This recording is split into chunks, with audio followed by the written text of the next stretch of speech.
I'm an optimist, but I'd like to put the next 15 minutes or so into perspective for you, and I'm going to need your help for that.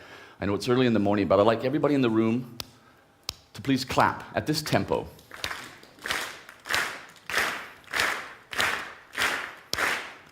Cool. Thank you. That was quicker than I expected, finding the rhythm. For every time we clapped our hands, somebody somewhere in the world was injured in a car accident. 96 beats per minute. 1.2 million people die globally around the world. In Europe and the United States, every year, almost 35,000 people are killed in car accidents on our roads. Do you know what that is? That's a 9/11. Collapsing World Trade Center towers almost every single month, and almost every single month for the past 60 years, at least. I can't be alone in thinking that this is rather insane. There is no war on this terror. We've accepted a status quo in our societies that is quite unacceptable. And I decided to find out why we had reached this point, and more importantly, what we could do to make things better and to think differently. Firstly, we have to look at the streets themselves. What are streets? For 7,000 years, since our cities first were formed, streets had a very singular definition. They were the space in which we transported ourselves, of course, but also the space in which we met, gathered, talked to our neighbors, gossiped, where we sold our goods, where our children played. They were extensions of our homes, of our living rooms. They were public domain, probably the most democratic spaces in the history of Homo sapiens. Now a lot of people seem to have this perception that streets are the exclusive domain of automobiles. And I discovered that two main things happened to cause this massive paradigm shift in our perception of streets. Firstly, in the rapid urbanization of the late 1800s and the early 1900s, engineers were the urban heroes of the day, tackling any and all problems that cities could throw at them. They did very well. But when the automobile showed up, people started dying. Nobody had a solution to the traffic safety problem. So, almost in desperation, engineers were handed the job, in collaboration with the automobile industry, who saw an opportunity. But almost overnight, streets became regarded as public utilities, like water supply, electricity, or like sewers, puzzles to be solved with mathematical equations. Secondly, the automobile industry had a problem. They had products to sell, and yet everybody hated them. This was something called the anti-automobile age. Cars were despised, motorists were detested. The automobile industry used techniques, or they started to use their techniques like marketing, spin, and good old-fashioned ridicule to change people's perceptions. They started campaigns, for example, against what they called jaywalking, crossing the street in the middle of the block. Now, in the American slang of the day, a jay was a derogatory term for a country bumpkin, a redneck, somebody who didn't know the ways of the cool big city. People were ridiculed when they tried to cross the street in the middle of the block, a 7,000-year-old habit. Boy Scouts were enlisted, handing out flyers to these people, chastising them for their behavior. Also, anybody who was against cars, they were labeled as old-fashioned, standing in the way of progress. These are very effective techniques. Nobody in our cities likes to be considered old-fashioned, and really nobody anywhere likes to be ridiculed. So, pedestrians were herded up to the street corners to use these things called crosswalks. Children were shepherded into these newly invented things called playgrounds. And finally, the streets were clear of these irritating obstacles, and the stage was set for the paradigm shift, probably the greatest paradigm shift in the history of our cities. And here we are today. Welcome to the tail end of 100 years of traffic engineering. What do we have to show for it? Very little. Nobody's figured out how to make traffic flow more effectively, how to ease congestion, or how to stop people from getting killed or injured. Streets carve up our cities like angry rivers slicing through sand, traffic safety problems, but also pollution, social exclusion.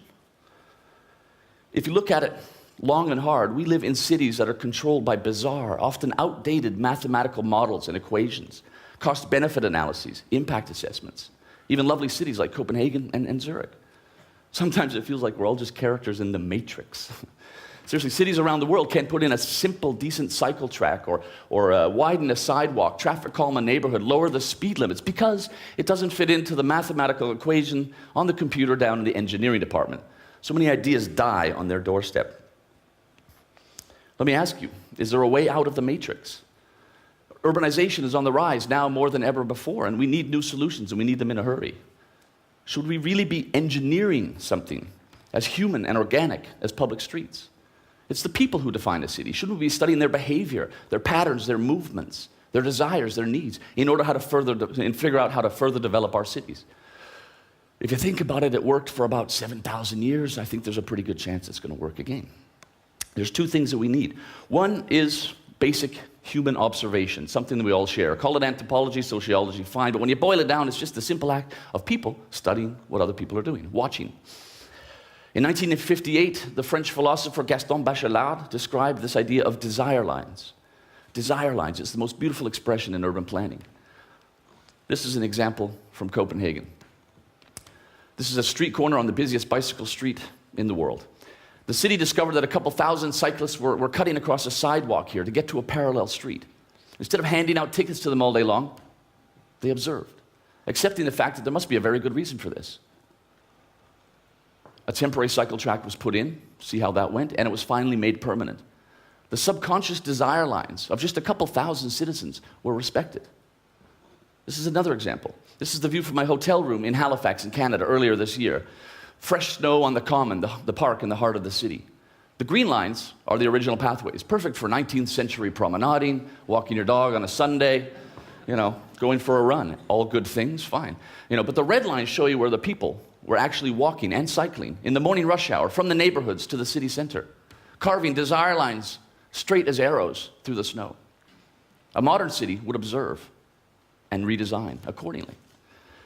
Desire lines are great. We really love desire lines at my company. We filmed an intersection in Copenhagen for 12 hours on a random day in April, and we mapped the desire lines of every single one of the 16,558 cyclists who went through there that day.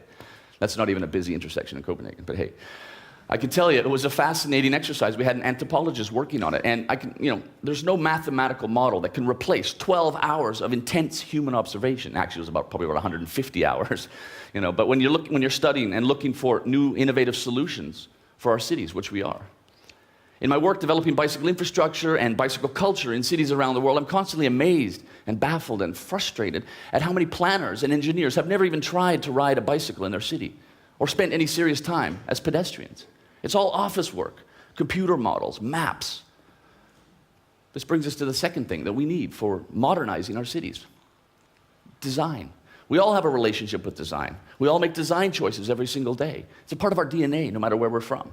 And here's the thing, a designer thinks and works differently than an engineer. A designer thinks about the end user of the product. That human being on the other end of the design process is everything. They work with functionality, usability, user-friendliness. They work with, the concepts like the 4 types of pleasure, physio, socio, psycho, ideal pleasure in everything they do. Designing a city for bicycles or pedestrians or any aspect of a truly livable city should be like designing any other product on the market. A toothbrush, a toaster, a smartphone, a chair. When you all came in here today, you found your seats and you sat down. You didn't have to take a moment to contemplate the chair. Interpret the designer's intentions, figure out how to work it. Where's the on button? You didn't have to worry about whether I was going to disappear from under you in the middle of my talk. You sat down. It was easy and intuitive. That's how designing cities for people should be. Imagine if riding a bicycle or walking in a city was that easy or intuitive. That would be cool, and it's possible. Design is a powerful and beautiful tool if we apply it correctly. It can also be seductive, making us forget about all sorts of other important things. 80% of us in this room probably don't need the smartphones in our pockets, but my God, we saved up for them and hurried down to acquire them, seduced by the design. Well-designed bicycle infrastructure will seduce people to use it. You make the bicycle the quickest way from A to B in a city, any city in the world, doesn't matter how hilly, how hot, how cold, citizen cyclists will ride, seduced by the good design, the convenience, and the safety. Good design can also improve human behavior. I hear the same thing around the world. Oh, those damn cyclists, breaking the law, running red lights, riding on sidewalks. Nah. I have one response to that. Those cyclists do not have adequate bicycle infrastructure. Even worse, none at all. Never mind the fact that they're forced to abide by a traffic culture and traffic laws that were invented to serve the automobile, a completely different transport form. In Copenhagen, in the morning rush hour, when a couple 100,000 people ride their bikes to work, it's different. At every traffic light cycle, you have great groups of citizen cyclists doing something really weird. They're waiting for the light to turn green, checking their smartphones, They don't need to break the law because they're on a well-designed bicycle infrastructure, and a whole network of it. And if you think about it, regular citizens don't want to break the law. They don't want to be the rogues of the urban landscape standing out like a sore thumb in society. They just want to go about their daily lives, go from A to B quickly, efficiently, and safely. The good cities of the future have to be based on human observation and on design principles, as well as listening to the thoughts and observations of the leading minds in the field, like Lulu Sophia. She's 5 now, and I've been recording her urban observations for about a year and a half. This is my daughter. We started about a year and a half ago. She was 3 and a half, and we're on our way to the hardware store in Copenhagen on our cargo bike. And as we do. And we stopped at a red light, and she was looking around, and all of a sudden she said, "Daddy, look. Oh, it's a motorbike with 2 people on it." She was 3 and a half, okay? This concept had never occurred to her in her young mind. And I said, "Cool, maybe it's nice, maybe they're friends. It's nice to ride a motorbike together. They can talk and stuff. Look, you and me, we're 2 people on a bike, we're friends, we're talking." Oh, she was amazed, Off we went. We stopped at a red light further along. I realized in retrospect that she had been intensely observing her urban theater, looking for other examples of 2 people doing this, 2 people doing that. And she said out of the blue again, rather frustrated, "Daddy, cars are silly." I said, "Really? Well, why? Why are cars silly?" "Because you can't see the people in them." A 3-and-a-half-year-old nails it. The social exclusion of automobile society, the anonymity of cars. It was brilliant and pure. My kids spend about 5 hours a year in a car, so it's very pure observations. Lulu Sophia has a brother. His name's Felix. He's 10. Earlier this year, I thought it'd be interesting to get his 3rd grade class to redesign the roundabout at the intersection by their school, a really badly engineered roundabout. And without too much input from me, they went to work, dividing up into teams, doing site visits, talking to each other, writing notes and making drawings. Okay, actually only making drawings. They're in the 3rd grade. But it was fantastic. Their solutions were brilliant. Okay, one of them was that they wanted glass roofs on all the streets and cycle tracks and sidewalks, so they never ever got wet in the rain. But apart from that, their solutions were logical, rational, based on human observation, personal experience, and human need. If we allow ourselves to think like these rational and logical children, we free our minds. Planning for intelligent transport forms, like cycling, like walking, becomes much easier. The glass roofs were a funny idea. But you know what? As we speak, there are cities in the Netherlands who are installing rain sensors on their bicycle traffic lights so that when it rains or snows or gets too cold, those cyclists are prioritized right through those intersections. Getting those people home in a hurry through the rain. Simple, rational, logical. In Copenhagen, we have the green wave in place on several arteries leading to the city center. 20 kilometers per hour, and you hit green all the way into the city and all the way home again in the afternoon on bicycles. All of this begs the question, what would the streets of our cities look like if our main consultants were 5-year-olds, 3rd graders, and teams of young design students? I think they'd be beautiful. They would certainly work better than they're working now, and most importantly, they would be safer than at any single point in the last 60 years. I'll tell you what's old-fashioned and standing in the way of progress, and that is engineering human streets and instead of designing them. But at the end of the day, this isn't about bicycles and infrastructure, pedestrian facilities, urban planning, urban design, livable cities. I'll tell you what this is. It's bigger than all that. This is about erecting monuments. Monuments that we, the people, design and erect.